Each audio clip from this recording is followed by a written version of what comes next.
لا إله إلا الله محمد رسول الله. There's also a question that what do I do if I feel irritable in Ramadan? And this is one of the tests of the fast, right? That لَعَلَّكُمْ تَتَّقُونَ, so that you may acquire taqwa, right? That Allah subhanahu wa ta'ala has prescribed fasting for us so we may acquire taqwa. We acquire taqwa through the act of restraint that is the fast itself, but we also learn taqwa by holding oneself to upright conduct during the fast, because we know we're in a state of worship. So it's as if, when you're in prayer, if you get a bad thought that you shouldn't be thinking about, most of us would get rid of that thought during the prayer because you're praying. Similarly, when you're fasting, you're in an act of worship, so you would avoid doing something that's not befitting being in a state of prayer. So, of being in a state of devotion, namely the fast.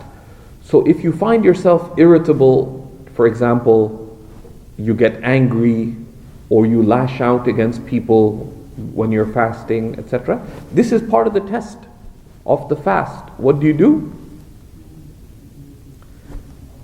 Taqwa is to refrain. Okay?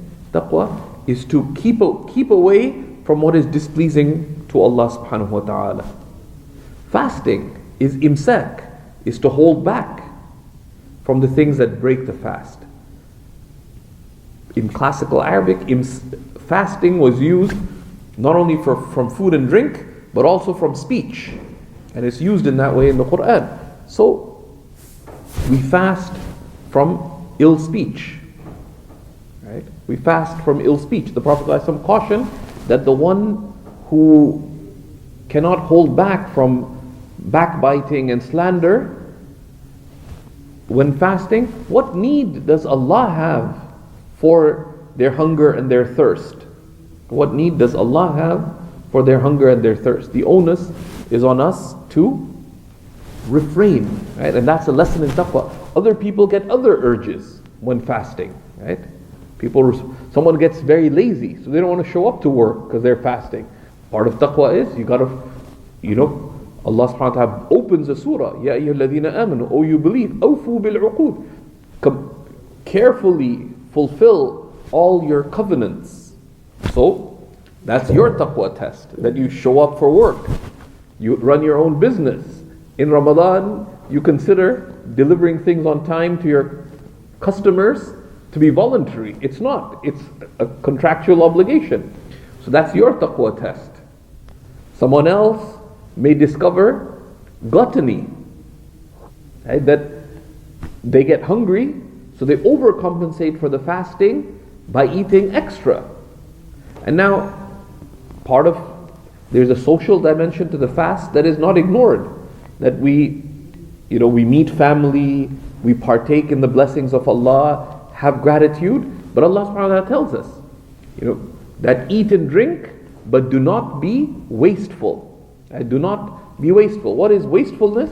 Wastefulness is to go beyond limits without benefit. And wastefulness is to go beyond limits without benefit.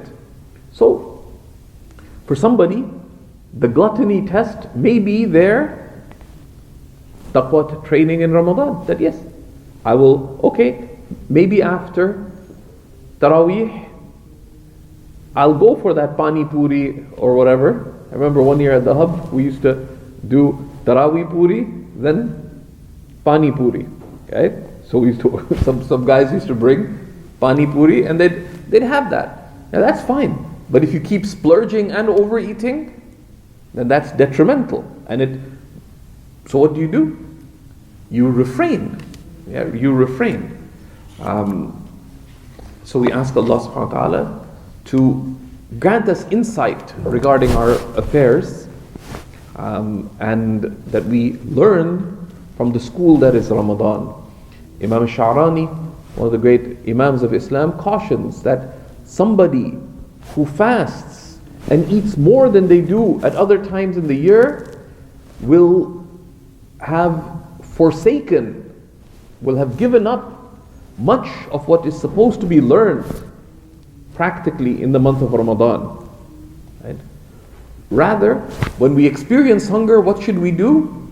We should feel, number one, our neediness to Allah, and number two, we should be reminded about the need of those who are not refraining voluntarily, but who just simply don't have anything to eat. Right? So you get the urge that, okay, I've enjoyed myself tonight, I've eaten well, I'd like to have the fourth consecutive night of eating whatever special thing. Give that amount in charity. Give that amount in charity. Or go and enjoy, but also give in charity. Right? So we ask Allah subhanahu wa ta'ala to open our hearts and minds. Wa sallallahu ala Sayyidina Muhammad wa ala alihi wa sahbihi wa sallam. Walhamdulillahi Rabbil Alameen.